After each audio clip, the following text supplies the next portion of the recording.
Well, guys, welcome back to the nest. My God, it's been way too long. How y'all keeping? Yeah, sorry about that. The reason why this new video took so long is because I was waiting a wee while for my DVD to arrive. I think it's because, Christmas is coming up, people are ordering all their presents and everything, and then Amazon's getting overwhelmed with requests. But look, I've managed to get the DVD in the end. Good and bad news. Bad news is it is the last film I'm reviewing from 1968, but the good news is it may be one you're all familiar with. For those of you who don't know what it is, the last film I'm reviewing from 1968 is Planet of the Apes. Yeah, Planet of the Apes, starring Charlton Heston, Roddy McDowall, Kim Hunter, and Maurice Evans. Yes, Maurice Evans. For those of you who don't know who Maurice Evans is, he was the guy who played Hutch in Rosemary's Baby. By the way, I showed my best friend Christoph that movie. He really, really enjoyed it. And I also found out something about this movie. Planet of the Apes and Rosemary's Baby both came out the same day, so technically Maurice Evans had two big movies on the same day coming out. I bet people don't know which one to pick. But yeah, I gotta say, I really enjoyed this movie. God, I don't even. Sorry, I don't even know what year this is taking place. Like, it takes place way, way, way in the future. And like the last movie, that I reviewed, 2001: Space Odyssey, this movie covers like apes and space. But I will say this one's a lot more fun. This one is not boring at all. So three astronauts, Taylor, Dodge, and Landon, are in space, and they're just trying to return home. But they realize that they've landed in the future. They have a dead body on the on the space shuttle with them. But it just seems like a very desolate planet. I actually wonder where they filmed it. I think they filmed in like the Grand Canyon maybe, or in Arizona maybe. I don't know. I think that's where they filmed it. Some of it in Arizona, because it's like a big it looks like the canyons of North America and everything. Very fitting for a strange alien planet. But even though they've been in space for thousands of years from hypersleep, they've only aged by 1 year.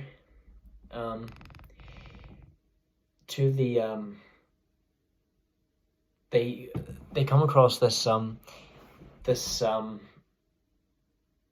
waterfall with a big pond in it. I'm actually surprised that they didn't realize that. I'm actually surprised that wasn't a mirage for them. But then all of a sudden their clothes get taken away and they have to dress in these rags. I wonder what the scarecrows were for. It never specifies what the scarecrows were for. Maybe it was to let people know if they ever came across that to walk up towards the location.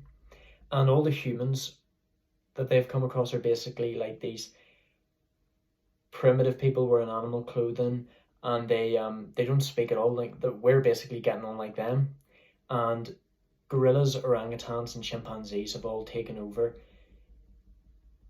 and they are treating the humans as if we're them, if you know what I mean. They basically lock them up in cages. Guess that's probably how they felt back in those days, because I know in those zoos, in those days, I'm not going to get too into it, but I do know in those zoos, they were just cages. You know what I mean?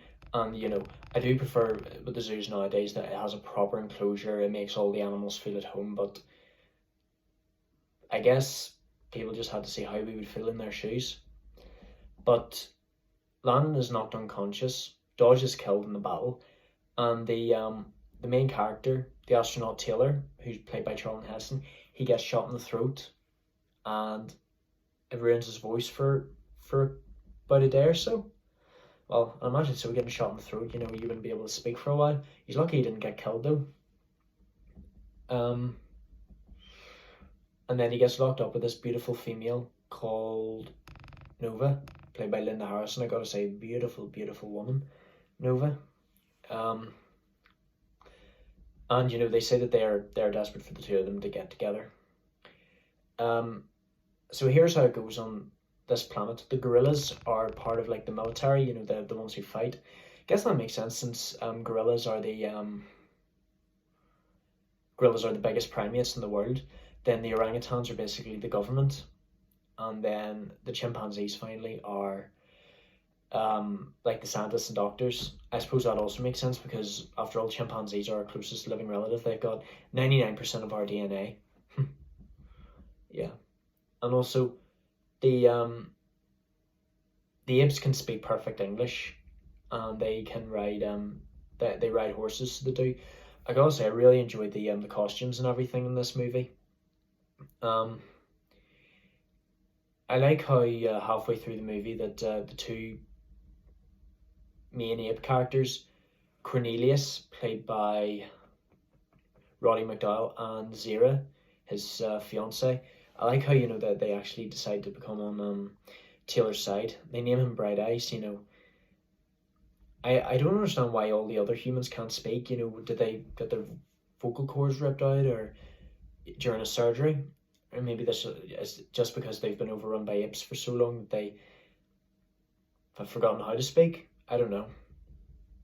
But I gotta say, at least Taylor still has his humanity. Like he's able to write. It's usually us who are wondering if the apes can actually write. Like I do know that there's a bonobo that is able to speak through use of a computer or something. I don't know. I say that chimpanzees are our closest living relative, but bonobos are even closer. Bonobos have 99.9999999%. It's something like that, but it's definitely 99.9%. But Dr. Zess is the orangutan in charge of the Ape City. He's played by Maurice Evans. He's not unique for his species. Yeah, well, we were the dominant species for a long time. Get over it. And then all of a sudden, after a big chase, I was very horrified to see that Dodge has been stuffed. I do understand that, you go to a museum, you see all like waxworks and everything, but this is a proper human that's been stuffed.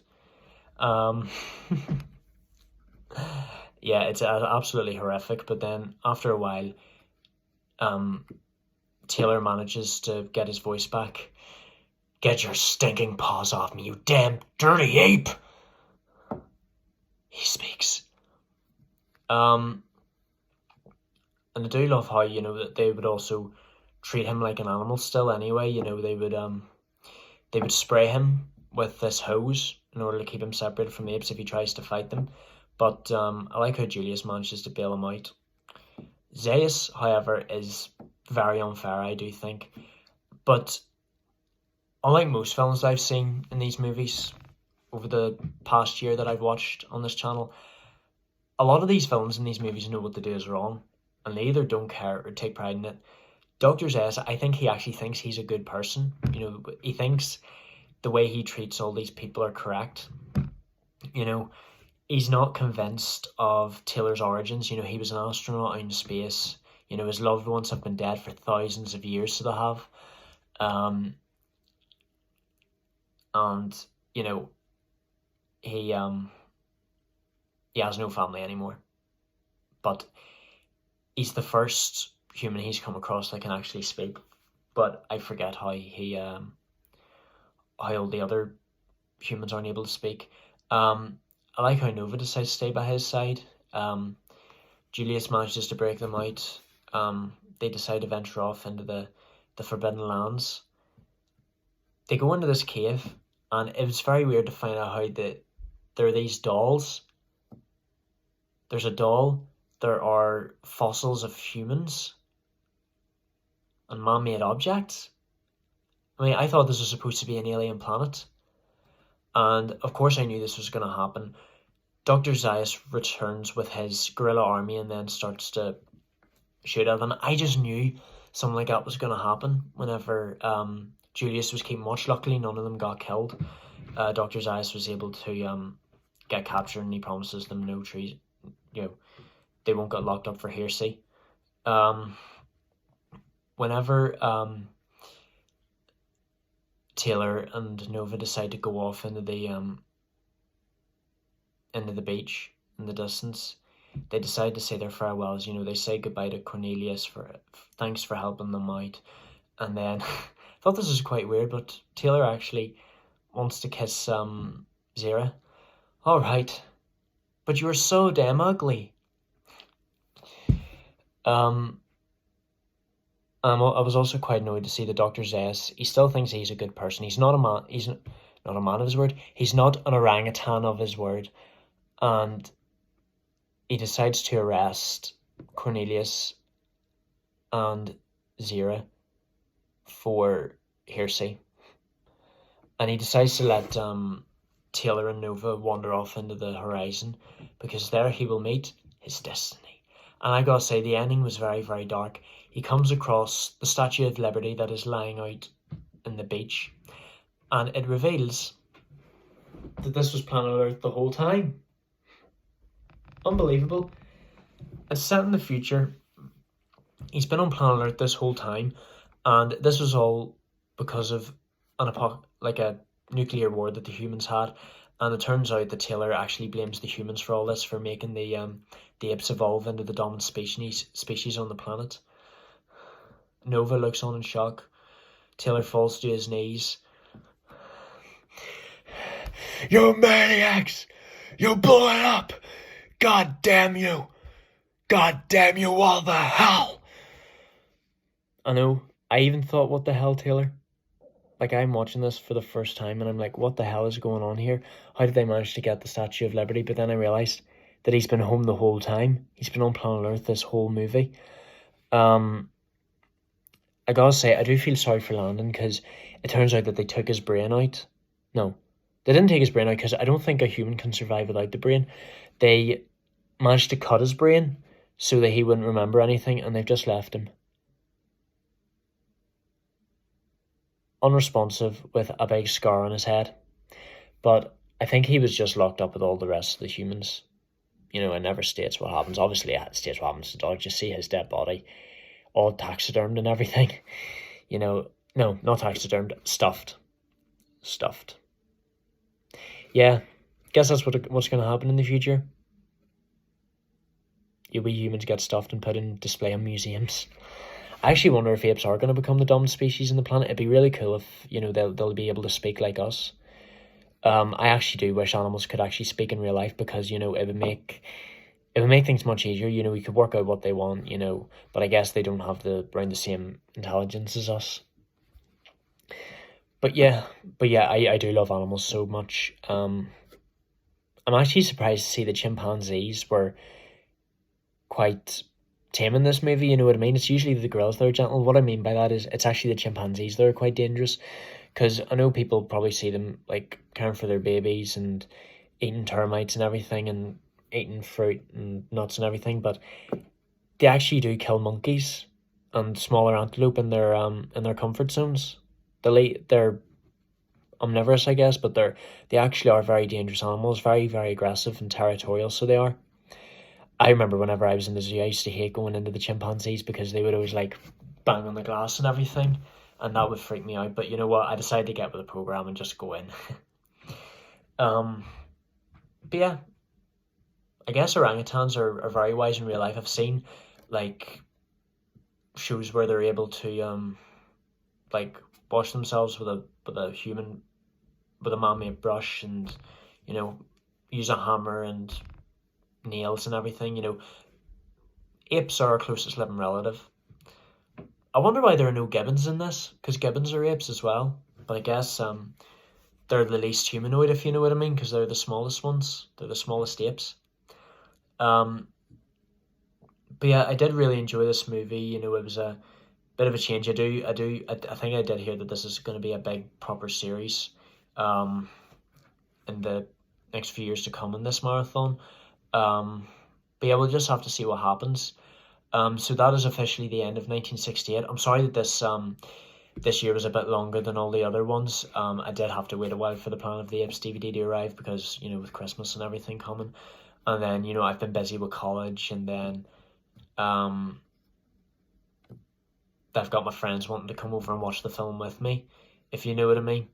And it's just about working out when people are going to see, because, you know, people have jobs, and then But it's worth it in the end. I do appreciate you guys sticking with me until the end, guys. That is now the end of 1968. We are officially now in 1969. Obviously not now, but we are the next year we're in is now 1969. But yeah, I'm really looking forward to see what 1969 has to offer. I will be honest, there's only 2 movies from 1969 that I'm watching. And then the year after that, there's only going to be 2 movies as well. I'm very, very sorry, but they're just none that I saw that take my fancy. But thank you so much for watching, guys. You've been very supportive of this channel so far. Don't forget to like, comment what you would like to see next. Do subscribe. Turn on those notifications in case you haven't been seeing any of my new videos. And as usual, I love you all to death, and I shall see you in the next video. Take care of yourselves. And here, careful of those apes. Love you all to death.